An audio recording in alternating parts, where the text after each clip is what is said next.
So, today I want to talk about pipelines, protests, police, and social media. There is a bit of good news that I want to cover first and foremost before I delve into everything else, namely that the Keystone XL pipeline has finally been officially halted. Environmentalists, Native American groups, and water protectors have fought against this project for over 10 years. Meanwhile, the Keystone XL Pipeline's developers have finally halted all construction on the project months after its permit was revoked by the Biden administration. In a statement on Wednesday, Calgary-based TC Energy said it would work with regional regulators to dismantle their equipment and ensure a safe termination of and exit from areas where construction had been planned. Now, on his first day in office, President Biden did cancel a permit allowing the project to cross into the U.S. amid concerns that it would worsen climate change. Now, to anybody over the course of that more than a decade of work, and especially those who worked for the entire decade plus, I just want to say first and foremost, thank you and congratulations on your victory in this regard. That said, unfortunately, as we talk about the issue of the environment and climate change and all these other factors, it must be acknowledged that the Keystone XL pipeline was not and has not been the only pipeline that's being fought against at this time for environmental concerns. And I'd like to shift our attention to Line 3, one example and one such pipeline that is currently being fought against by protesters. And to explain what that is, I would just like to read from stopline3.org so that we can have a better understanding of what this line is, why it's being opposed, and what we can do to stop it. So what is Line 3? Line 3 is a proposed pipeline expansion to bring nearly 1 million barrels of tar sands per day from Alberta, Canada to Superior, Wisconsin. It was proposed in 2014 by Enbridge, a Canadian pipeline company responsible for the largest inland oil spill in the United States. Enbridge seeks to build a new pipeline corridor through the untouched wetlands and the treaty territory of the Anishinaabe people through the Mississippi River headwaters to the shore of Lake Superior. Why the opposition? All pipelines spill. This is absolutely true. They all have some level of spillage. No matter how much the companies try to tell you it's safe, every single pipeline has eventually, through infrastructure damage or, leaks or anything that has gone wrong, they will almost all inevitably spill at some point. Line 3 isn't about safe transportation of a necessary product. It's about expansion of a dying tar sands industry. Line 3 would contribute more to climate change than Minnesota's entire economy. Minnesota's own Department of Commerce found our local market does not need Line 3 oil. We need to decommission the old Line 3 and justly transition to a renewable, sustainable economy. Line 3 would violate the treaty rights of the Anishinaabe people and nations in its path. Wild rice is a centerpiece of Anishinaabe culture. It grows in numerous watersheds Line 3 seeks to cross. It's well past time to end the legacy of theft from and destruction of Indigenous peoples and territories. So what can we do? We can keep organizing, educating, and advocating to stop Line 3 and build the future we want. Legal and grassroots efforts have kept Enbridge's Line 3 destruction at bay. It was supposed to be complete in 2017. We are holding events in our homes, community centers, churches, schools, and online. We are talking to our politicians, speaking up at hearings, marching in protests, taking nonviolent direct action together, and reporting Enbridge's activity along the proposed route. We are teaching and learning from each other. We are growing food and investing in renewable energy. Wherever you are and whatever your skill set, there is a place for you in the movement to stop Line 3. Now, I want to emphasize the fact that this will cause a significant amount of damage to the environment and will contribute to climate change, which were the reasons cited by the Biden administration for halting the Keystone XL pipeline. However, this pipeline has not gotten the same treatment. And that is part of the main reason why I want to talk about this today, because this is a continued fight that keeps happening from pipeline to pipeline, where we keep ending up with the exact same arguments. So now that we're familiar with line 3 and why it needs to be stopped, I want to spend some time talking about an article that Gizmodo put out. And I want to do this and cover this article to highlight some of the issues involving the police in how they handle these protests. Namely, I want to focus on the idea of the double-edged sword that is social media, financial incentives, and the use of false charges against protesters. Now, as they mentioned in stopline3.org, one of the tools that is used is the online space. For a lot of the other pipelines, specifically, I'm thinking not just about the Keystone Pipeline, but the Dakota Access Pipeline, protesters made use of Twitter, Facebook, and Instagram in order to spread the message about these different pipelines. So it's an important tool to be able to show these protests off online to spread the message in these social media platforms. And if anybody has any criticisms of that, unfortunately, the reality is that a lot of people continue to use these social media platforms. And if this is where a lot of people are and where a lot of people are accessing their information, then we need to be able to present information to them on those platforms. But the downside of that is that cops are using these platforms to target protest leaders, and new documents have revealed this information. Documents from a Minnesota sheriff's office show that police use social media posts to charge leaders of the peaceful Line 3 protest movement. Much like the Dakota Access protest in 2016, social media has become central to getting the word out about the pipeline's opposition, with leaders live streaming or posting about their opposition. Police, however, have turned to social media to target activist leaders and in some cases charge them with crimes according to public records obtained by Earther. The records, which include thousands of emails and documents from Enbridge, the pipeline company we heard about, local law enforcement and state authorities spanning from 2019 to 2021 show that the Sheriff's Office of Minnesota County, at the epicenter of the fight over the pipeline, have used social media activity on at least one occasion to target key protesters weeks or months after protests take place with trumped-up charges.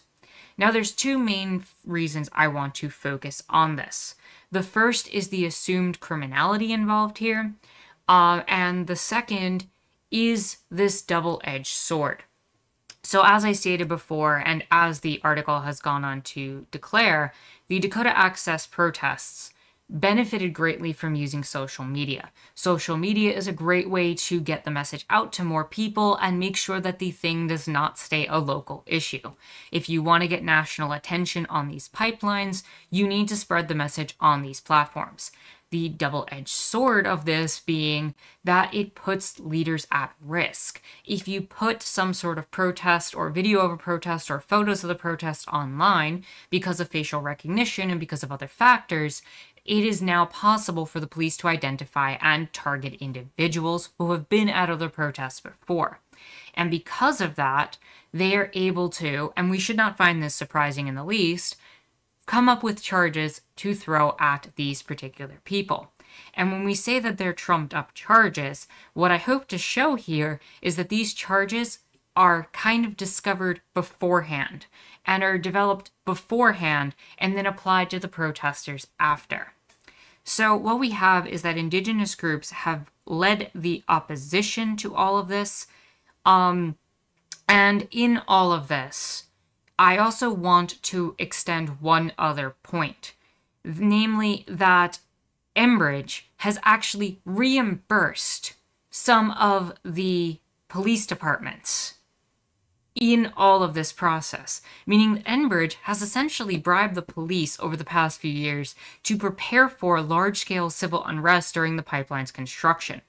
Given this, they have put money and funding into these police departments to quote-unquote reimburse them, which might as well be a bribe because they're literally paying for the police at that point, in order to prepare for any civil unrest that would occur before the pipeline even gets constructed. That shows that this is kind of premeditated and that they are expecting activists to come out to this and are paying the police off ahead of time to prepare for it. On January 9th, a few hundred people gathered at Line 3, a construction site in Aiken County, one of the first places in Minnesota where construction started on the pipeline in December. The protests were peaceful, and you had people chanting and singing, and 8 people were arrested for trespassing. But summonses Earther obtained from Aiken County Sheriff's Office show that police used videos streamed and posted to Facebook to charge the high-profile leaders in Line 3 movement with several misdemeanor counts, including harassment, trespass, unlawful assembly, and public nuisance charges.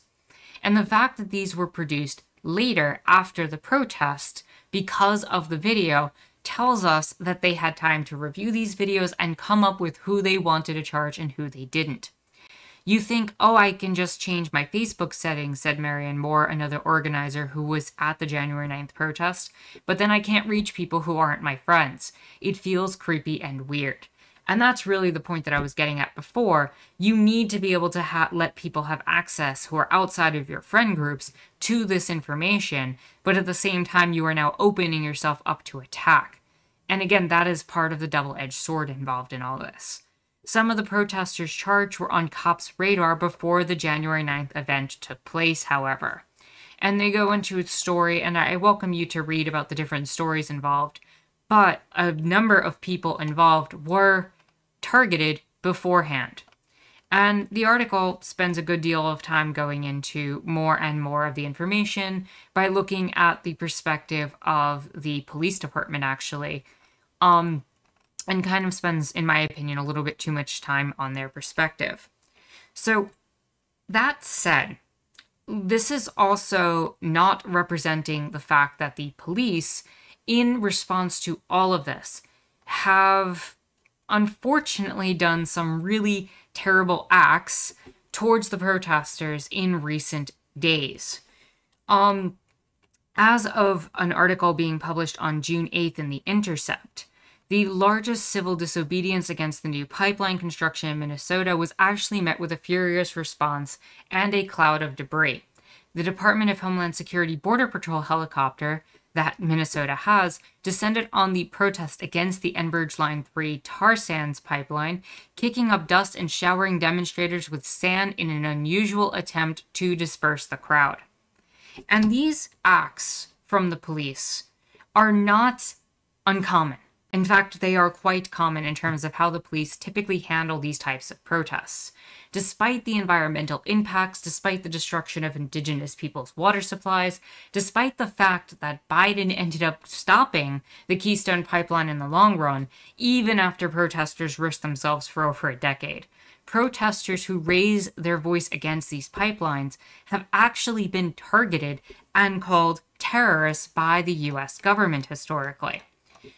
We actually have an article from 2019 in The Guardian where it stated the U.S. law enforcement officials preparing for fresh Keystone XL pipeline protests have privately discussed tactics to stop activists by any means and have labeled demonstrators potential domestic terrorism threats, records reveal.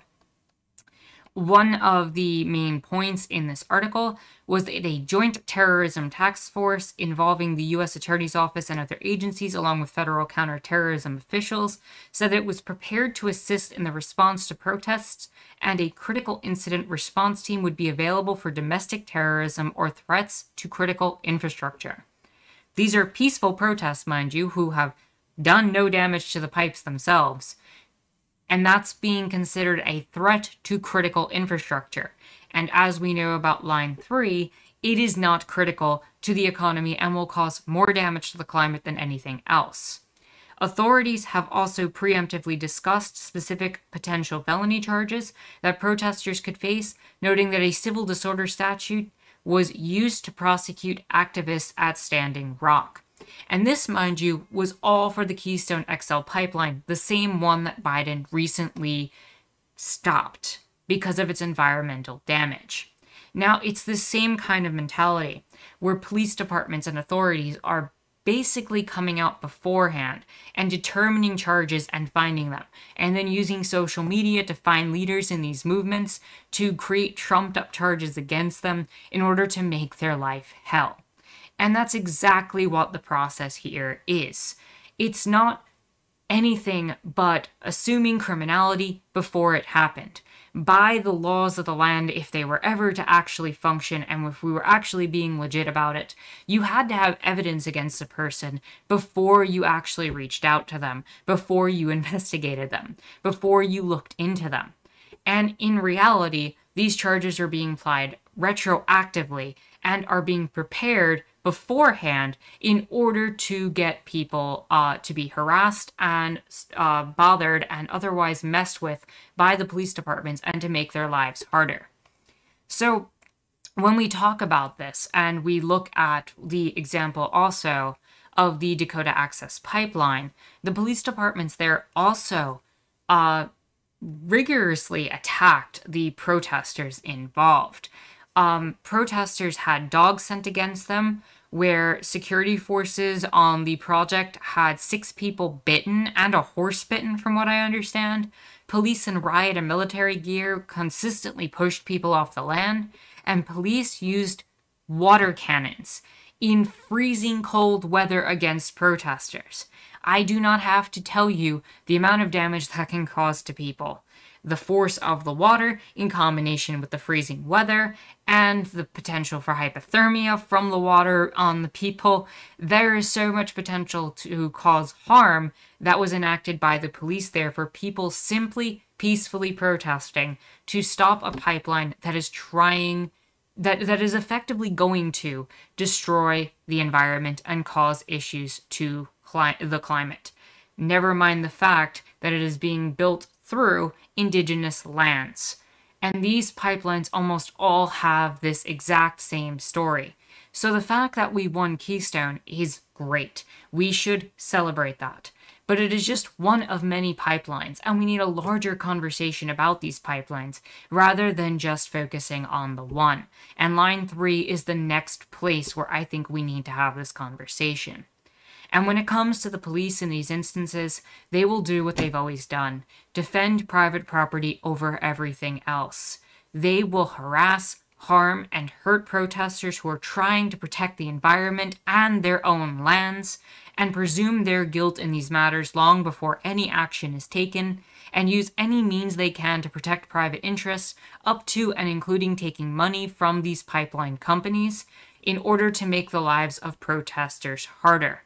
They will make use of these organizational tactics and will exploit social media to create trumped up charges to harass leaders of these companies, leaders of these movements rather, and will take bribes again from these companies to continue enforcing property rights over people's lives. The absurd part about all of this is that Biden and the White House know this is wrong. The US government is aware of how it will affect the climate and the environment, despite the fact that Keystone has been shown to have an environmental impact. These companies and the government will continue to push forward other pipelines if they can get away with it.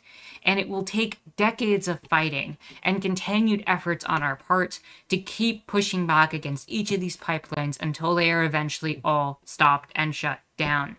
And they will keep trying to hurt protesters and make their lives as difficult as possible while they are trying to defend water.